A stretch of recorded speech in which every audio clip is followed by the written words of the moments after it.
Today I want to talk about a strategy that every business owner should use on their website. And most of them are not. When I analyze and do an audit of an online presence for any of my clients, this is not there. It's not in place. And what I'm talking about is prominently on your homepage, having what I call a frequently asked questions section.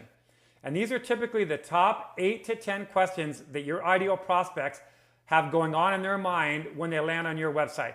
Can you imagine if you're answering these questions without them having to reach out to you, place a phone call, send in a support request ticket? If you answer those, you're turning your website into a sales machine, into a customer support machine, all the above.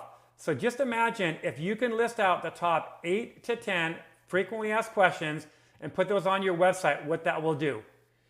Give that a try and let me know how that goes.